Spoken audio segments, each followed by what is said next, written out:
I was in a super abusive relationship, and anything that you can think of happened. I've been tied up like a thief. Hi everyone, welcome back to BukkyOTv. Kindly subscribe to our YouTube channel and turn the bell notification on, so anytime we upload new video onto YouTube, you will be notified.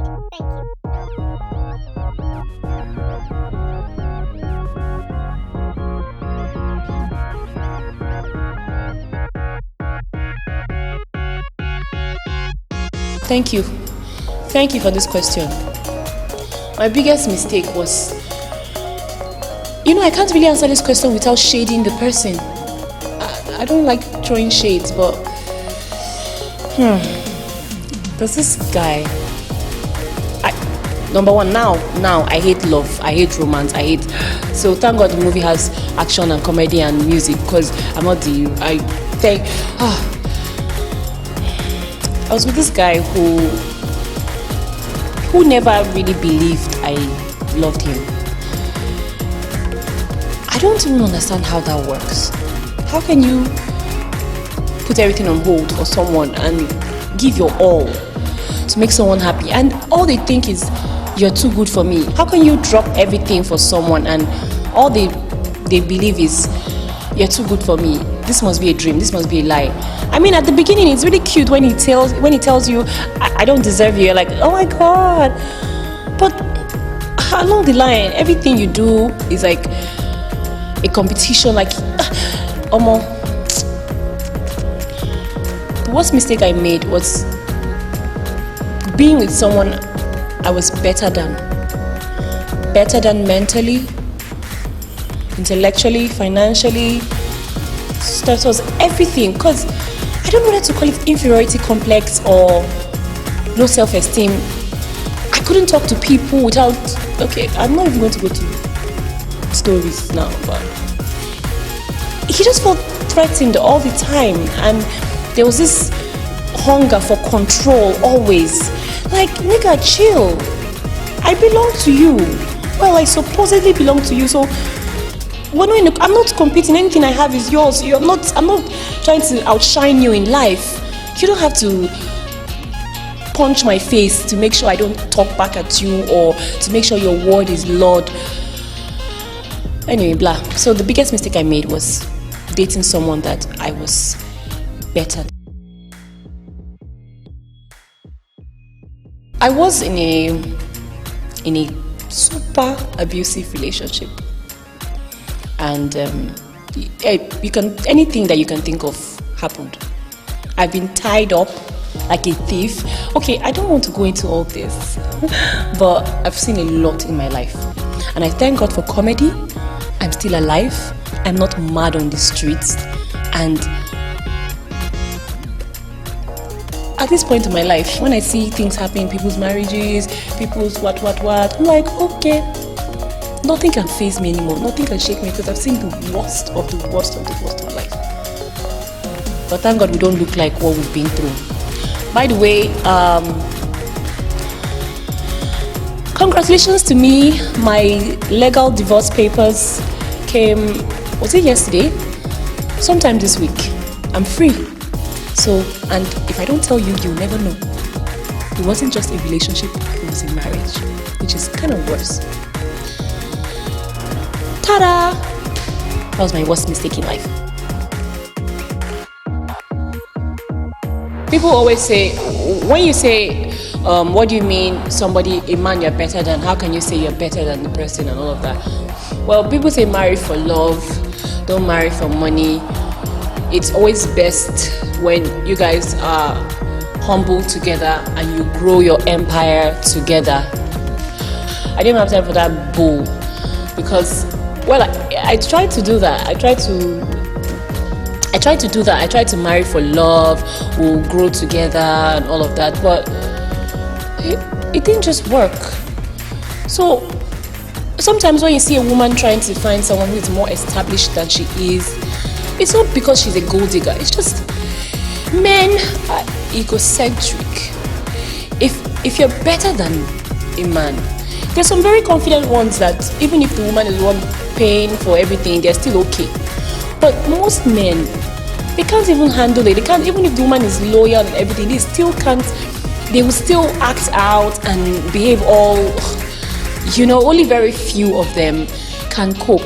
So to avoid all those hardships and the man lashing out on you because he's frustrated, look, if you marry someone who is not adding to your life, I'm talking about both sides now, especially from the man to the woman.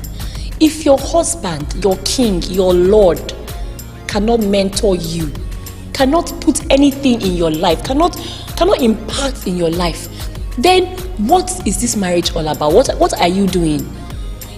As in, what kind of choice did you make? What is love going to do for you? Is love going to impact in your life? Is love going to mentor you? Is love going to teach you? Nobody can give what they don't have. So if you marry an empty man,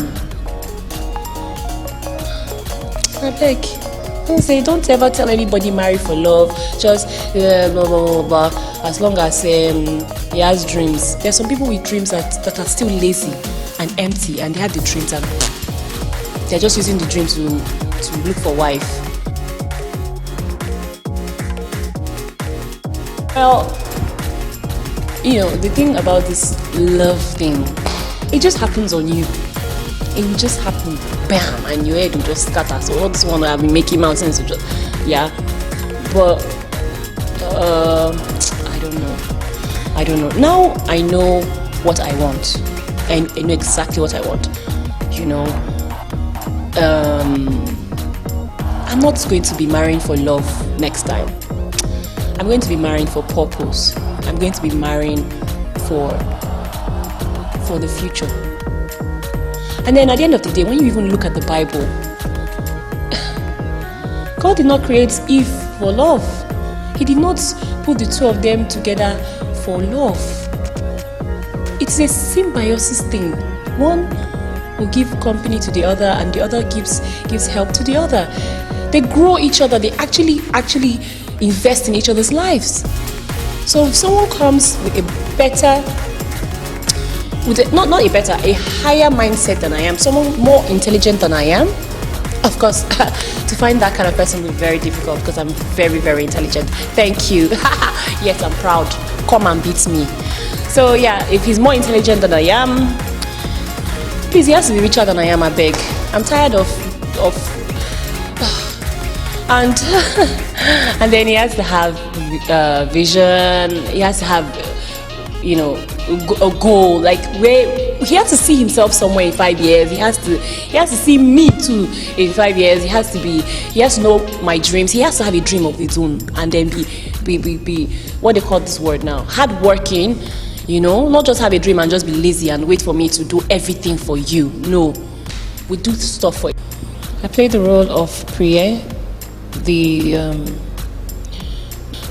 direct opposite of Ella, who strived for what she believed in, for her dreams and her goals. Meanwhile, Priya is the lazy one who doesn't want problem, can't even be bothered about the state of her life, just wants to remain as it is, as life is, which is really, really terrible, behavior in life. We shouldn't always just be laid back and say, oh, I don't want problem. The funny thing is, people who always do, I don't want problem, they're always the ones that get the problem. So when you see the movie, you see how my character ended up. You see the result of being super laid back, lackadaisical about life things. How you end up if you don't push for your dreams. I'm personally not that kind of person, so that role was a challenging role. Having to be a timid person, having to be laid back, just very lazy. It's so not like me. I had to learn to be a couch potato. I had to learn to just be in one place forever, which is so not me. But that's the beauty of acting. You get to be anything and anyone at any time and be perfect. Judith Aldo produced this movie, and one thing that stood out was her level of organization. I don't even know if we had a PM. I think Judith might have even been the PM as well. She planned everything. The execution was on point. The time she tells you to get on set, and this is when what we're going to do, when it's going to happen, actually happens like that. And that really is something you don't see in so many places, you know. And her dedication to the work, wow. You know, when the producer is coming like maybe 1 or 2 hours before the call time, who are you to be late, please? So her level of organization was something that just totally blew me away, because it's my first time working with Judith, so I just experienced this, you know, firsthand. And the director, Tokpe Alake, wonderful director. Very, like, he turned the script upside down, you know, put in some creativity, added some salt and pepper, made the film sweet, you know. And another lovely thing about the director Tokpe Alake is he listens. He welcomes ideas. Okay, he thinks about it. Okay, well, or no, maybe we should just, you know, he's very warm, he's very approachable and professional. Thank you so much for watching BukkyOTv. Do not forget to comment below, share this video, and click on that subscribe button. And remember to tap the notification bell so you will be notified anytime we upload a new video onto YouTube. Until I come your way again, stay beautifully blessed.